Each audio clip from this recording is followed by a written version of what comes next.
I am Jacqueline, and this is my older sister, Alexa, and we are the founders of Dateability, which is the only dating app for disabled and chronically ill people.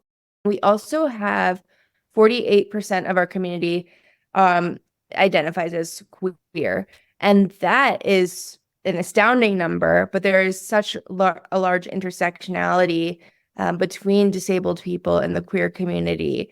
It's really beautiful to see how diverse and how inclusive we are, and that people do feel like Dateability is a safe space no matter who they are and how they identify or who they love.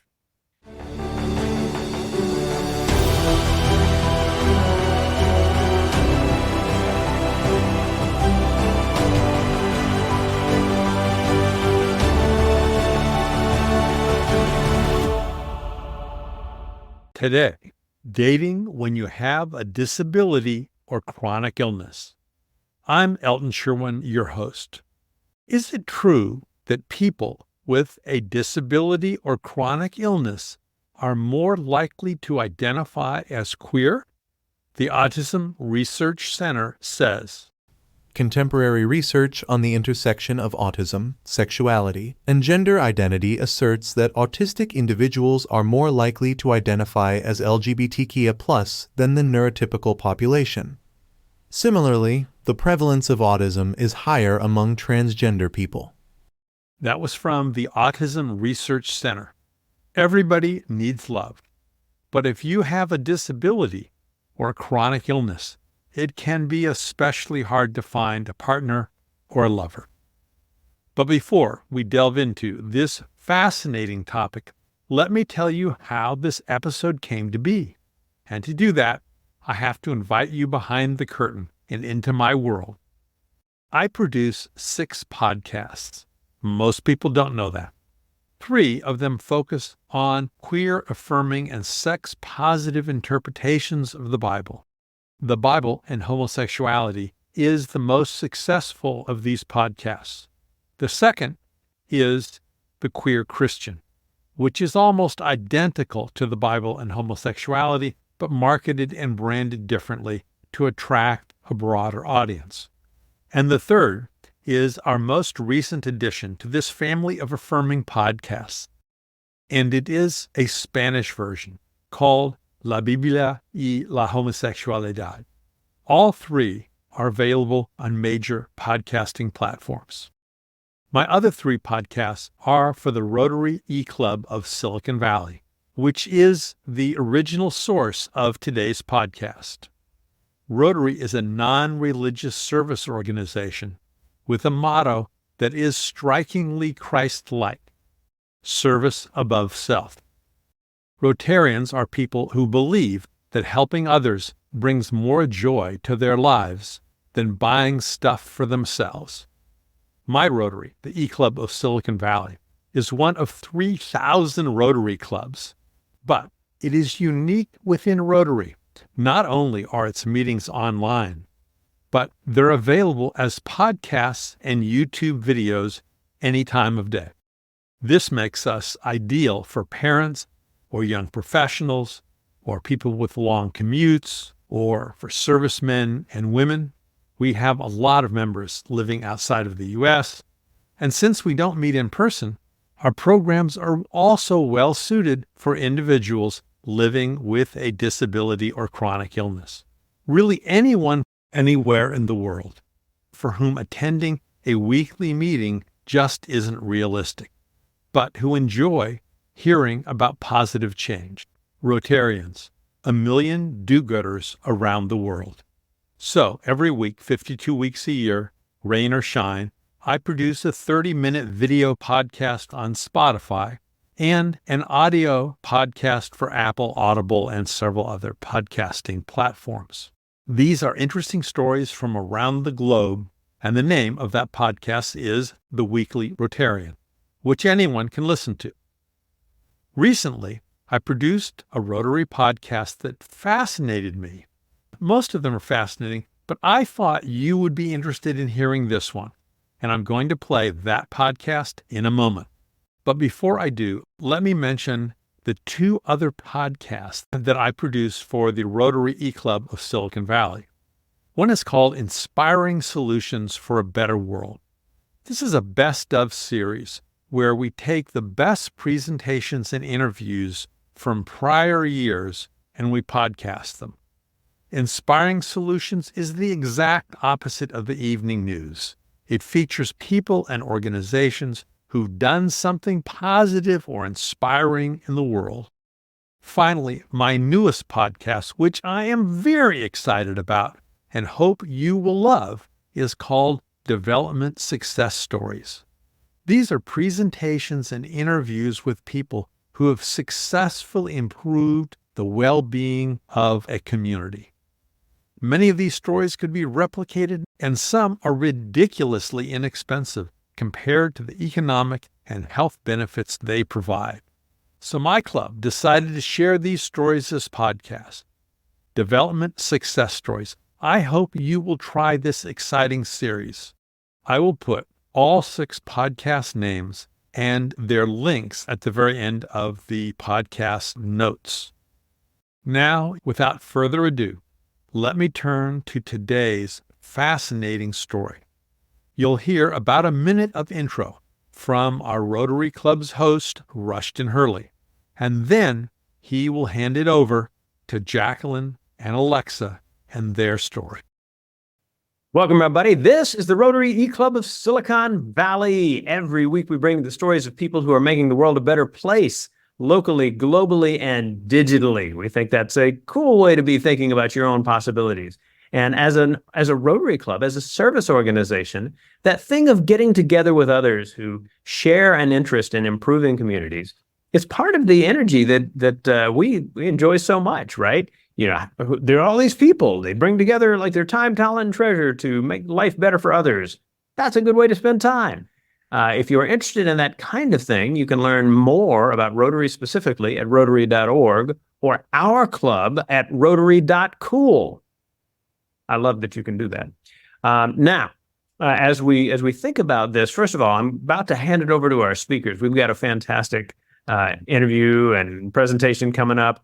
And in getting to know them, they will tell you a little bit about themselves. But if you are curious to know more, then on the webpage where you find our program and recording, or our YouTube channel, there you go, or on our podcast page, you'll find the full bios, and you are welcome to read those as well. We would encourage you to do so. You'll find links to their background and the Dateability app and this kind of thing. So we're excited. We're excited to hear about this very interesting approach to making the world a better place. And Alexa and Jacqueline, it is such a pleasure for you to. It is such a pleasure for us to have you join us as part of the Rotary Club of Silicon Valley this week. I hand the mic over to you. Welcome. Thank you. Yeah, thank you so much. And it's our pleasure. Do you want to start? Yeah. So I am Jacqueline, and this is my older sister, Alexa, and we are the founders of Dateability, which is the only dating app for disabled and chronically ill people.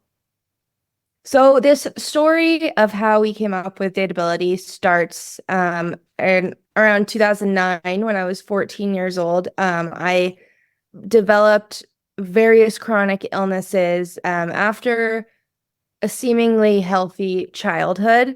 And we grew up in a really small town called Telluride, Colorado. And I lived a very sheltered life. So I wasn't experiencing so much ableism in my social life. Definitely some remarks from teachers and from people who didn't know me well. But I had a very typical high school experience with dating.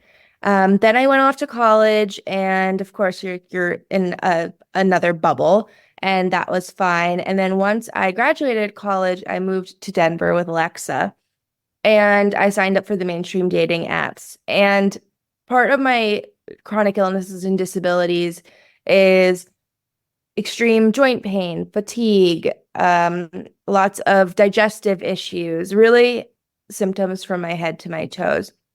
So it really does affect every part of my life. And it truly has shaped me into the person I am today. And I realized that the world did not see chronic illness as a strength or something that was attractive. And I received a lot of rejection, a lot of discrimination.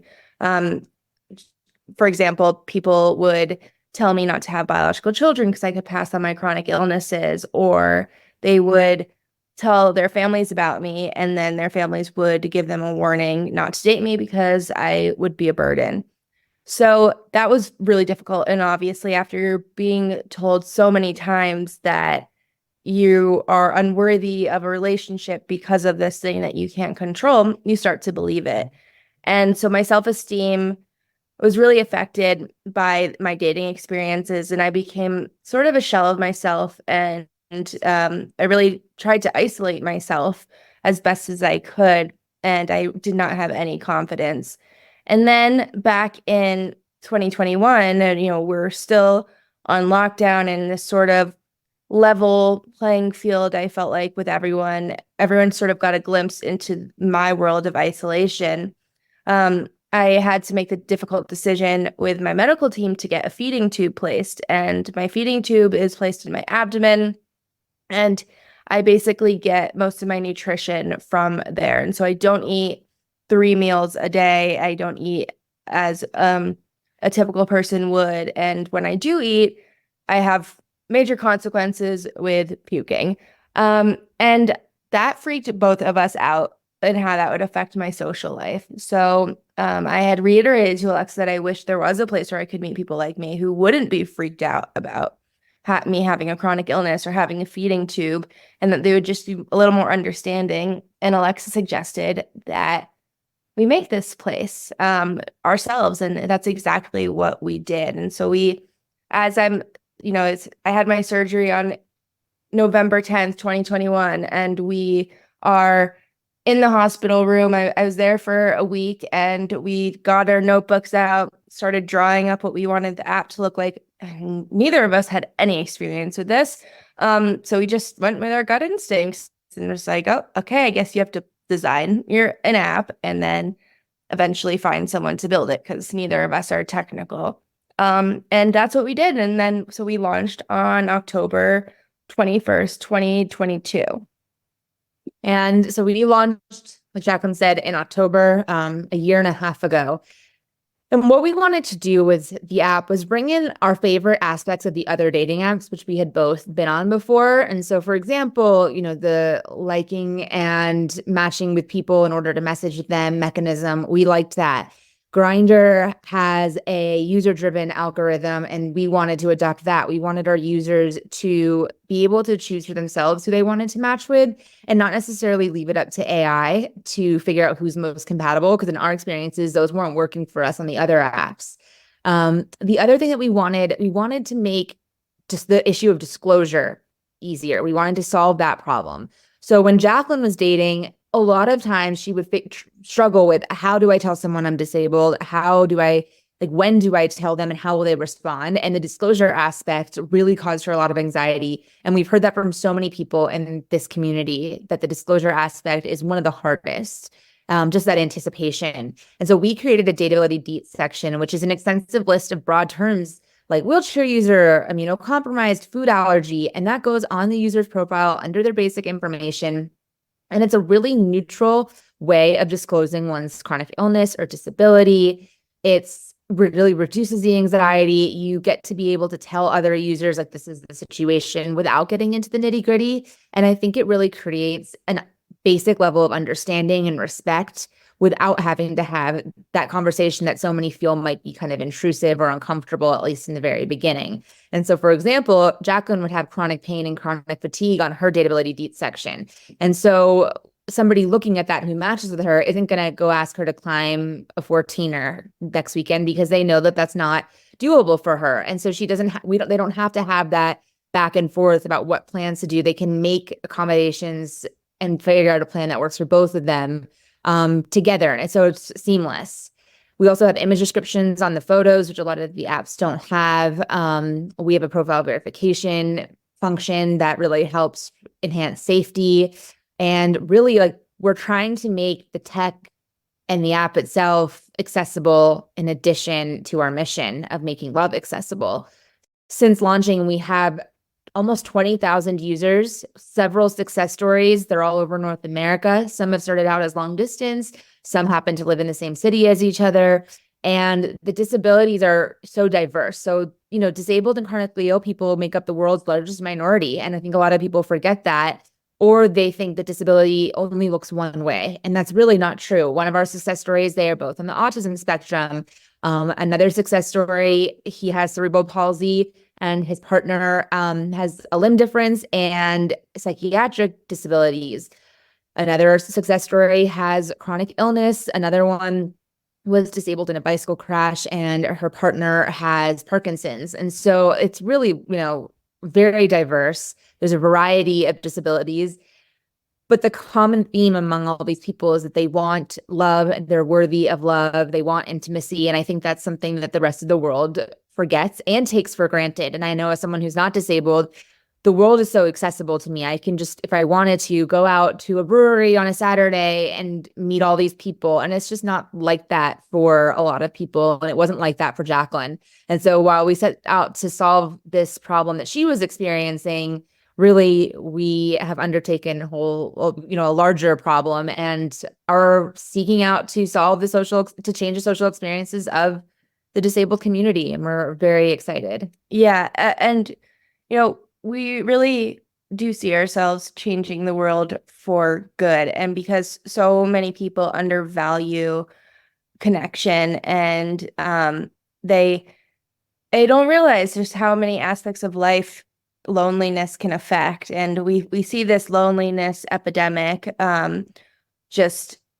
it's so prevalent. And we really want this community who has been ignored and overlooked for so long to feel like that there is this place where they belong. I think there's this lack of culture among the disability community, and there's a lot of culture within other marginalized communities like the queer community or the Black community, and I think it can be difficult for the disability community to come together. One, because it is so diverse, but two, the world just was not made with us in mind. And so there are these accessibility issues where, the spaces literally are inaccessible. They can't go in, or they feel like they don't belong and it's not inclusive. And like Alexa said, we do have several success stories, and those ages range from their 60s to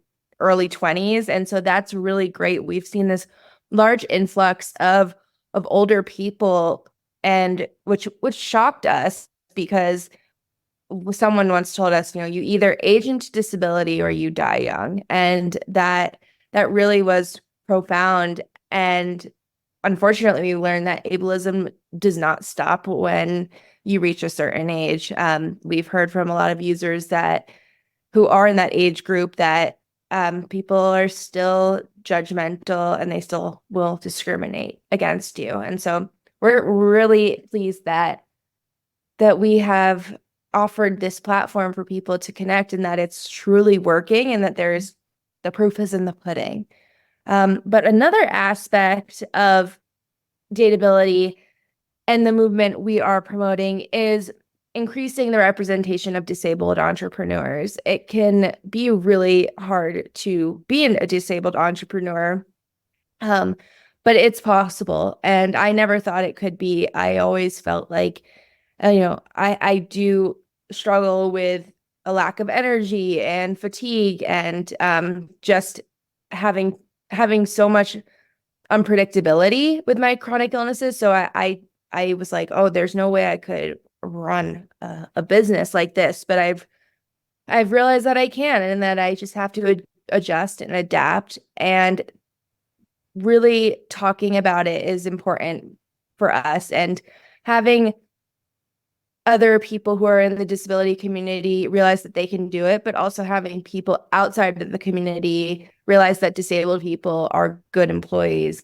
can do it, because the workforce is just not accommodating to disabled people, and there are a lot of wrong assumptions about our capabilities and our work ethics. And, just because someone's work schedule doesn't look like another person's doesn't mean they are not as productive or a good employee. So that has been a really important part that we want to publicize and talk about, because that's something that we didn't really go into this thinking, oh, we want to be a spokesperson for disabled entrepreneurship, but it's been a really nice new perspective for me and for people. And I think it's important to fill that gap that is, largely empty among disabled entrepreneurs, because disabled entrepreneurs and founders are 400 times less likely to receive venture capital funding. And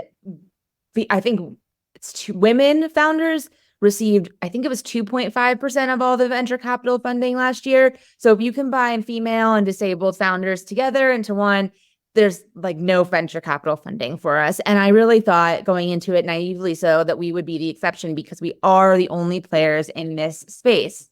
But we found out that we're not. It's really hard to get funding. A lot of talking about disability and intimacy is either, somebody can't relate, which is short-sighted because it's the only minority that you can join at any point of your life for any reason, or it makes people feel uncomfortable because a lot of times disabled people are infantilized, or a lot of things are focused on getting necessary services like medical services, employment, quality of life. But people, like Jacqueline said, forget that connection is quality of life, and connection and loneliness can affect your mental health, your physical health. They say that people who are lonely tend to develop more heart disease. It can affect your work product and how efficient you are at work. And so it really does affect everything. And I think the rest of the world overlooks that. And we are just here to bring a lot of awareness to a lot of different things while keeping our focus. We're trying to keep our focus that we are here to make love accessible. And then, the side projects are having to do with disabled entrepreneurship and calling on, the lack of marriage equality among disabled people. And they all really do tie back into each other. And we are just really happy and flattered that we are the ones spearheading this. Yeah. So thank you guys so much. And we are here to answer any and all questions. There were another 18 minutes of Q&A. Here are 2 minutes of the highlights. So we are available in North America, and hopefully we'll expand globally soon, but that does come with a price. So we're building a strong market presence in North America. So we shockingly are split very 50-50 for male and female, which is incredible because most of the dating apps are majority men. And so that's been a fun surprise. And then we also have 48% of our community identifies as queer. And that is an astounding number, but there is such a large intersectionality between disabled people and the queer community. So it's not shocking, but it's really beautiful to see how diverse and how inclusive we are, and that people do feel like Dateability is a safe space no matter who they are and how they identify or who they love. And, we're happy that we have 20,000 users in just a year and a half with zero marketing budget. There is no cost right now, and that was really important to us to start out free, to gain the trust of this community. But it isn't just for disabled people. 10% of them are not. So, you don't have to diagnose somebody when suggesting go on Dateability. And when they meet their partner, they'll be really grateful. Well, I mean, it sounds like you brought compassion into a space that is going to be appealing to lots of people. Well, I'll wind things down and then hand it back to you two for the final word. All of you who've taken your time to join us and learn about the cool things that are happening around the world to make communities better, to improve people's lives in the kind of innovative way that we see with Dateability. We thank you for your time. As we always like to do, we hand it back to our speakers for the final word. So Jacqueline and Alexa, what would you like people to have clearly in mind as they finish watching the video? Yeah, we would just love to encourage everyone to join the movement to making love accessible. We are available for free to download on Apple, Android, and available at dateabilityapp.com. We're also on all the social media platforms. We are always here to answer any questions or to receive any feedback. And I just want to let the world know that we are committed to making Dateability the go-to platform for the world's largest minority. And we really thank you for this opportunity to present. Yes, thank you so much. Well, it's inspiring. Thank you both. And everyone else, we will see you next week. Thank you, Alexa. Thank you, Jacqueline. And thank you, Rushton. I'd love for you to subscribe to one of our Rotary podcasts.